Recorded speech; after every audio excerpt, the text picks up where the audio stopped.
Kaya kailangan maghiwalay. Hiwalay muna kami nila Belgium. Magkanya-kanya muna kami kasama si Marvin tsaka si Madam. Gandang-ganda talaga ako sa mga variegated nating mga santan, mga amigo. Tingnan nyo po. Magandang araw po sa inyo lahat, mga amigo. Kumusta po ang bawat isa?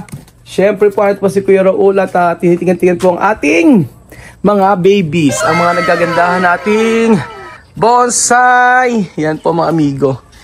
Dapat maaga akong pupunta dito para maghala-halaman. Kaso nga po, abay, inuubo-ubo ako. Ayan po, mga amigo. Mamaya hapon, agahan ko mga 4. Tapos magtatanim-tanim na ako. Mag-aayos-ayos pala. Ayusin ko yung mga wire ng mga babies natin. Nako, kulang pa nga eh. Ayan, ito oh, ganda. Ito, pagka sa huli na namin ito babakuran, mga amigo. Ito, ang ganda rin ito. Tingnan nyo. Charan! Ating mga materials ay tugas. Yan, tugas ang tawag nila dyan, mga amigo. O, diba ang gaganda? Sobrang init naman. Magandang araw po sa inyo lahat, mga kababayan ko. Nandito po si Kuya Raul na meron pong gagawin dito. Ipapakita ko yung natapos at gagawin dito sa ating resort. So, today is Monday. Kaya, ayan, today is Monday. Kaya, very busy ang lahat. Maglilinis kami mamaya dito. At ngayon ay December. Kaya dapat marami ng check-in ngayong buwan, mga amigo.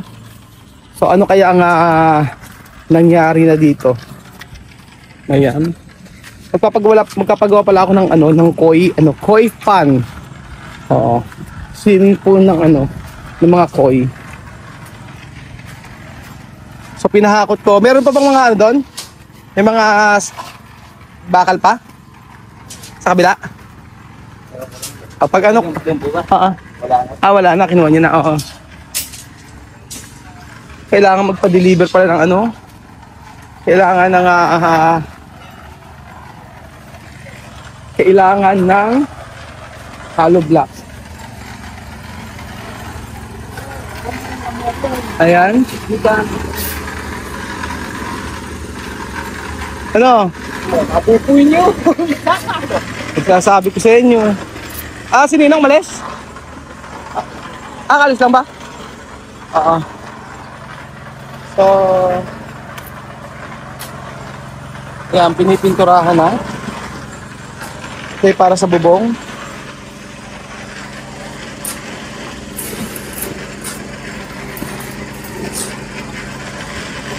Para bakit ganyan? Ano yata eh.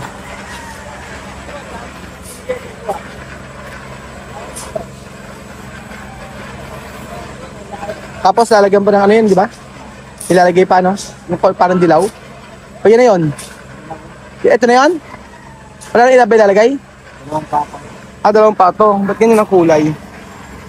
Maganda yung kulay dilaw. Yung sinasabi ni Marvin. Yun yan ang ilagay. Ayan. Ganyan ako. Marami siya pipintura. Dalawa pala sila nagpipintura. Ayan. Tapos, Kuya Ruel.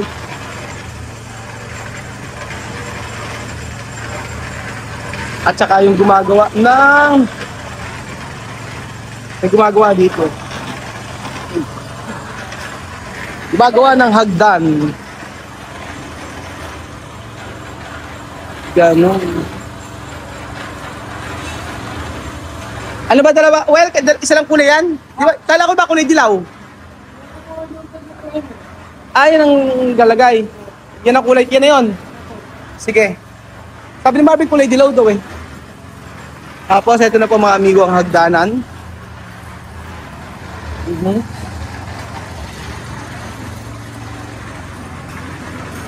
Ayan.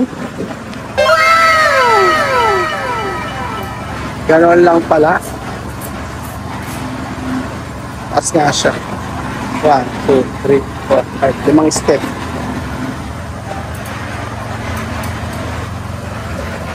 Tatanggal na raw sila ng mga bakal-bakal. Ay, tanggal na yata sila. Ay, hindi pa. Sabi tatanggalin na raw to eh. So, 2 weeks. Ayan. Medyo mahaba-haba pa mga amigo. Maganda pala dito sa kwartong Benton. Kasi sa umaga, yung sikat ng araw, tapos ngayon wala na. Oh. Lahat ay busy. Lahat maraming ginagawa. Yes po.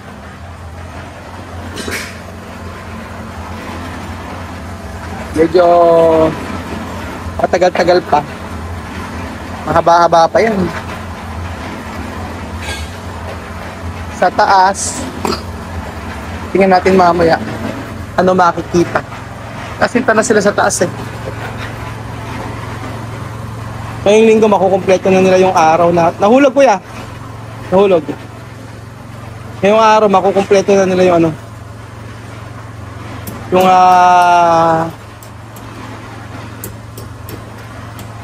makukumpleto yung araw ng pasok nila kasi usually hindi sila nakakatapos o hindi sila hindi sila nakakatapos. Hindi nila nakukumpleto yung buong linggo. Minsan Lunes pinapasok gawa ng malakas ang ulan. Ganun po.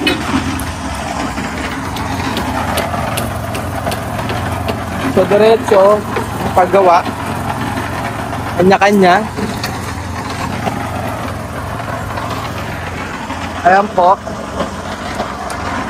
Ito gumagawa si akala ko si Kuya Rolon. So this week yan mga amigo, sure po na marami na namang ano yan. Marami nang magagawa. So kailangan siguro nyo kumorder ng mga hollow blocks. Konti na lang yung hollow blocks. Lahat busy eh. Oh. At least maganda kasi pag nagkaroon na ng hagdan to. Pero nakikita ko sa plano mga amigo parang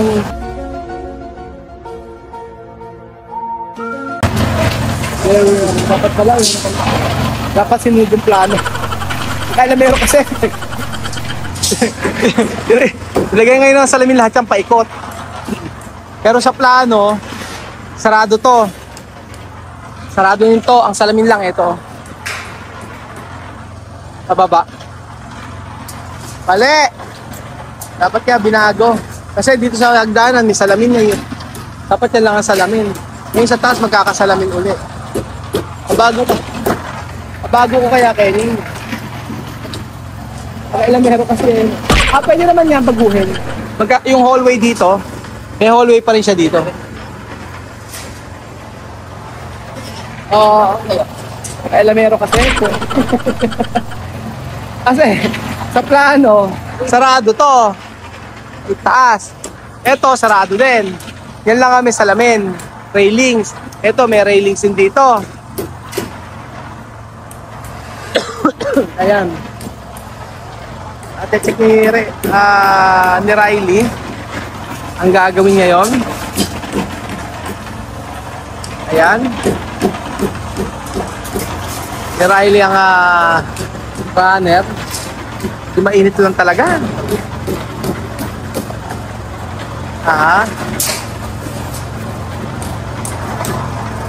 Siya na kumuha, siya pa nagdala. Ang bihirang patis. Syempre mga amigo, ito na po yung pinakakabangan nyo na makita po ang itaas. Tapos ano ang ginawa nila sa maghapon. At syempre ayan po mula ng isang araw yan po yung ginagawa nila. At akala nyo lang na walang natatapos yan, pero mabilis po yan mga amigo kasi lahat ng galawan kagaya niyan yung paglalagay ng mga pader o yung mga hollow blocks yan, mabilis pang yan. Ang medyo mahirap yan mga amigo yung mga poste-poste at saka medyo bumagal yung siguro yung nasabing trabaho kasi nga po sa baba pa naghahalo ng simento. So kaya nga po pinauna ko yung hagdan para po may madaling pagkuha ng mga materyales. So pagkuha ng mga hollow blocks at saka pagkuha ng mga halo.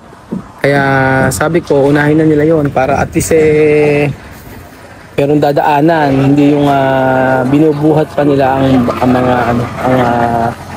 semento at saka hollow blocks at saka yung mga materyales. So gaya ni Rally kanina, binuhat niya o dinadala pa niya mga bakal-bakal. Inom lang silang tagabuhat pagka ganyan. Pero pag natapos naman yan mga amigo, talaga naman, sabi ko sa inyo, kaya masaya na tumambay dito. Kaya welcome kayo dito sa Casa Francisco mga amigo, at talaga welcome namin kayo dito. Pag-message lang kayo kung gusto nyo kwentuhan, ikahan, business, ako, available po ang bahay natin. Yes po, ito po ang bahay natin at tayong lahat na nagpatayo nito. Promise mga amigo, dahil kabahagi kayo ng ating vlog. Yes po, promise po mga amigo. Iturin nyo na atin itong lahat mga amigo. Nasasabihin nyo, kasama ako dyan kasi nanonood ako ng Pinoy Equatorial Guinea. At sasabihin mo na itong vlog na ito ay talagang hindi ako nag-i-skip ng ads. Kaya nga po mga amigo, maraming salamat po sa walang support. Walang sawa nito pag-suporta sa ating mga videos. Kaya na po mga amigo, ang kabisihan ng mga tao dito. Sobrang daming ginagawa. At syempre, kumpleto ang barkada. Hindi niya ako kung meron day off. Pero wala naman. Wala sila Ninong, umalis daw. Ayan. Kanya-kanyang trabaho. Maganda sa mga tuwi, kahit iwanan mo, magkatrabaho Kanya-kanya ginagawa. Medyo mainit lang talaga ang panahon. Ayan. Tatay Mayo, ba't nandito yung mga mga baso-baso? Mamaya nga ipakibalik lang din yan. Yun ang siguro yung mga baso. Yung mga tasa-tasa natin. Nilagyan na biga. Bakit? Bakit? Ha? Ba't nagkabiga dyan?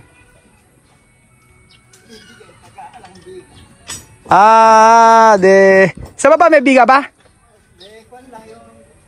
Puting lang. Kaya dyan nagbiga. Okay. Nagbiga sila dyan mga amigo. Nandito sila tapos diretso pataas. This week marami na magagawa niyan mga amigo. Kaso dyan ito kasi sabi sa akin ni Ninong, pagkakatanda ko, nilagyan niya ng bigayan, nakaporma yan para in case na gusto mong magpatayo ng bahay muli or gusto mong maglagay ng glass house, pwede po yun mga amigo. Dito, alimbawa gusto magpalagay ng bahay dito or sa kabila na yun, pwede rin. Pero ang plano ko dito, gusto ko magkaroon ng bahay dito in the future. Kaya na gagamitin pinaka poste. Yan na po. So parang gusto ko pa ganun, pa-L siya. Pa-L na shape. Tapos dito may mangga rito. Plano kong lagyan ng koi fan, ganon. So yun lang naman, puro plano pa lang. Nakikita lang natin kung ano ito natin gawin mga amigo. Pero at least meron tayong gusto ipagawa in the future. And then matindi ang ilalagay natin diyang tambak mga amigo.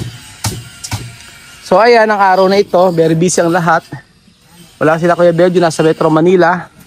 Nag-asikaso na dapat asikasuhin doon. Kaya ako ang naiwan dito. Wala Ninong umalis din. Ako naiwan sa bahay nila. Tsaka may asikasuhin din ako mga amigo. Pagka kasi pagkasama-sama kami, wala kaming matatapos na trabaho. Kaya kailangan maghiwa-hiwalay pansamantala mga amigo. Ganun po. So ayan, pansamantala hiwalay muna kami pansamantala, kaya hiwalay muna kami nila Belgium.